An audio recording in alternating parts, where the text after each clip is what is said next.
আজকে রান্না করব মাছ। এই যে কাতলা মাছ আছে এখানে। মাছটা আলু দিয়ে মাংসের মতো করে রান্না হবে।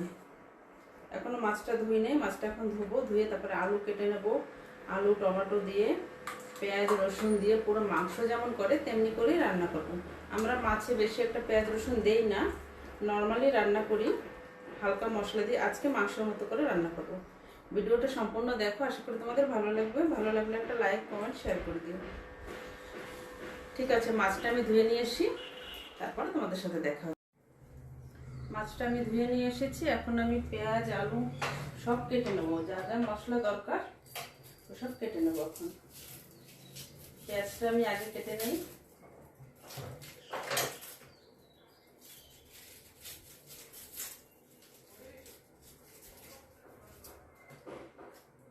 আমরা তো মাছ সবসময় হালকা রান্না করি, মশলাপাতি যত কম দিয়ে পারি তেমনই রান্না করি। যে মাছের যে একটা স্বাদ, যে গন্ধ, সেটা চলে যাবে মশলাপাতি বেশি দিলে।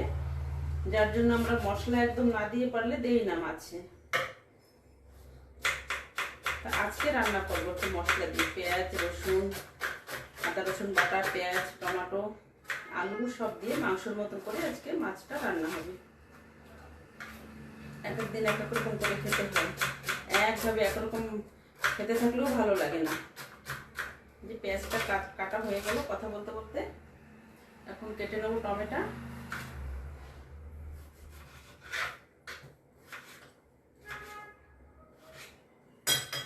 আর কয়েকটা কাঁচা লঙ্কা দেবো। এই যে 4-5টা কাঁচা লঙ্কা। লঙ্কাগুলো ভীষণ কচি, একদম ঝাল নেই বোধহয়, বতি হয়নি, তো ঝাল কি করে হবে।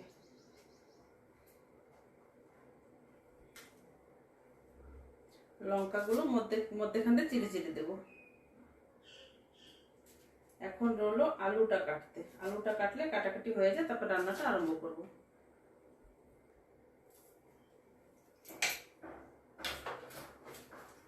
সব কাটা হয়ে গেছে, এখন আমি আলুটা ছুলে নেই।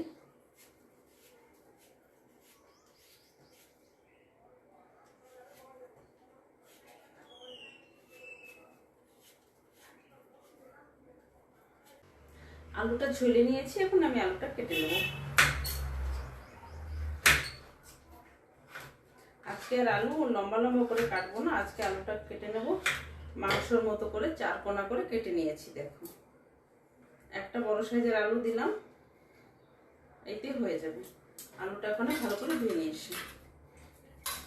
মাছে লবণ হলুদ দেবো। এখন লবণ দিলাম, হলুদ দিয়ে এখন মাছটা ভালো করে মাখিয়ে নেব। মাছের ভিতরে একটা মাছের ডিমও আছে, সব দিয়ে রান্না হবে একসাথে মাছের ঝোল। তেল গরম হয়ে গেছে, এখন মাছটা দিয়ে দেবো।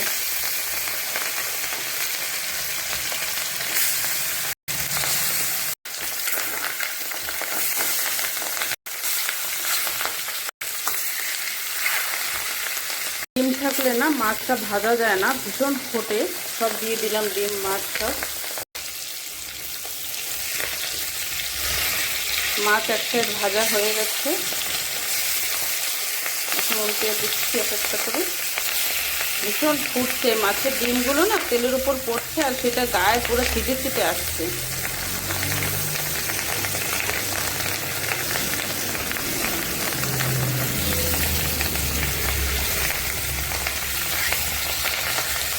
মাছটা উল্টানো হয়ে গেল, এখন ডিমটা উল্টে দিই।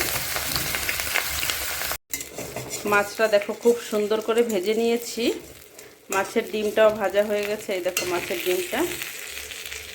এখন মাছ ভাজাগুলো সব উঠিয়ে রাখবো, তারপরে রান্না করবো তরকারিটা।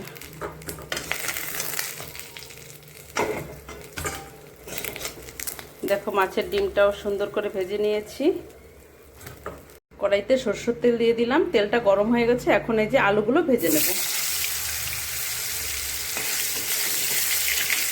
আলুগুলো লাল লাল করে এখন ভেজে নেব। আলুটা ভাজা হয়ে গেছে, সুন্দর করে ভেজে নিয়েছি। এখন আলুগুলো নামিয়ে রাখবো। আলু ভাজা তেলের ভিতরে দিয়ে দেবো জিরে, তেজপাতা, শুকনো লঙ্কা। এখন দিয়ে দেবো পেঁয়াজ। পেঁয়াজটা এখন আমি ভালো করে লাল লাল করে ভেজে নেব। কাঁচা গন্ধ যাওয়া পর্যন্ত পেঁয়াজটা ভালো করে ভেজে নেব। পেঁয়াজটা প্রায় ভাজা হয়ে গেছে, এখন দিয়ে দেবো আদা রসুন বাটা। অল্প দিলাম আদা রসুন বাটা, বেশি একটা দিলাম না। এখন এই মশলাটা ভালো করে আর একটু ভেজে নেব। মশলাটা প্রায় ভাজা হয়ে গেছে, এখন এর ভিতরে একটা টমেটো কেটে দিয়ে দিলাম। এখন টমেটোটা ভালো করে ভাজতে হবে। এখন এর ভিতরে যত গুঁড়ো মশলা আছে সব দেবো। এখন দিয়ে দিলাম প্রথমে লবণ, তারপরে দেব হলুদ গুঁড়ো, এখন দিয়ে দেবো লঙ্কার গুঁড়ো 1.5 চামচের মতন দিলাম। ধনে জিরের গুঁড়ো দিলাম, এটাও 1.5 চামচের মতন দিলাম। আর কয়েকটা কাঁচা লঙ্কা কেটে রেখেছিলাম, কাঁচা লঙ্কা কয়টাও এখন দিয়ে দিলাম। এখন এই মশলাগুলো আমি সুন্দর করে ভেজে নেব তেল ছাড়া পর্যন্ত। এখন এটা ধীরে ধীরে ভাজা করে নেব। মশলাটা খুব সুন্দরভাবে কষানো হয়ে গেছে। এখন ওর ভিতরে এই আলু ভেজে রাখা আলুটা দিয়ে দিলাম। এখন এটা সব মিশিয়ে একটু সময় কষিয়ে নেব। সব কিছু সুন্দরভাবে কষানো হয়ে গেছে। এখন জল দিয়ে দেবো, গরম করে রেখেছি জল, এই গরম জলটা এখন দিয়ে দিলাম।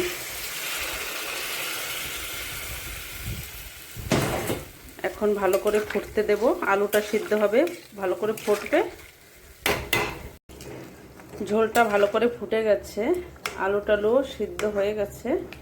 এখন দিয়ে দেবো এই যে ভেজে রাখা মাছ, এই মাছগুলো এখন দিয়ে দেবো।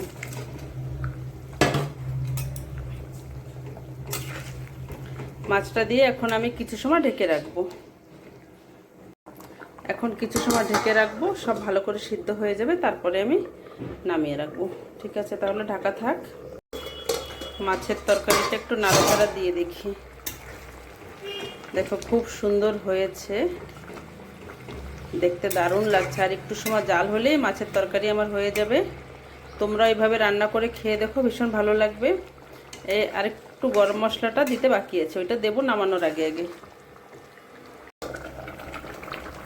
তরকারিটা প্রায় হয়ে গেছে, এখন একটু গরম মশলা দিয়ে নামাবো। এখন একটু গরম মশলা দিয়ে দেবো 1 চামচ। খুব সুন্দর হয়েছে তরকারিটা, এখন নামিয়ে রাখবো। আলু দিয়ে কাতলা মাছের ঝোল আমার রেডি। দেখো কত সুন্দর হয়েছে মাছের ঝোলটা।